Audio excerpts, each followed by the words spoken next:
1983 release ஆன super hit உயிருள்ளவரை உஷா திரைப்படத்தில் chain Jayapal கதாபாத்திரத்தில் நடிகர் மற்றும் இயக்குனர் டி ராஜேந்திரன் ஐயா அவர்கள்.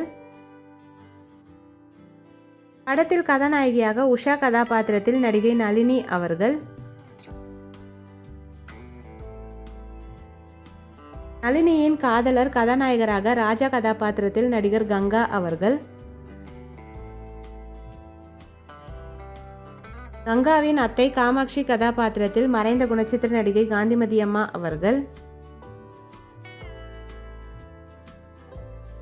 நளினியின் அண்ணனாக படத்தில் வில்லனாக நடிகர் ராதாரவி ஐயா அவர்கள்.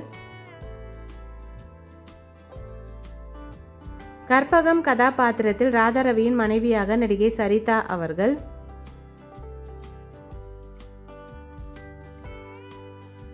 காலேஜ் புரொஃபசர் கதாபாத்திரத்தில் நடிகர் வெண்ணிராடை மூர்த்தி ஐயா அவர்கள்.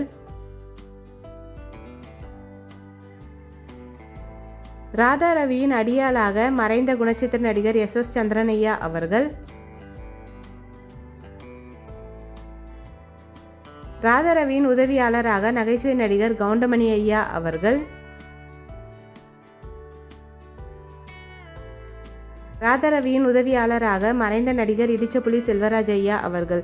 இந்த மூவி யாருக்கெல்லாம் பிடிக்குமோ வீடியோக்கு லைக் போட்டுட்டு இந்த மூவியில் உங்களோட ஃபேவரட் சாங் என்னன்றதை கமெண்ட்டில் சொல்லுங்கள். இந்த மாதிரி நிறைய மூவிஸோட மெமரிஸ் பார்க்கறதுக்கு நம்ம ரெட்ரோ ரிவைண்ட் சேனலை சப்ஸ்கிரைப் பண்ணிக்கோங்க. பக்கத்தில் இருக்க பெல் ஐக்கானையும் கிளிக் பண்ணிக்கோங்க. தேங்க்யூ.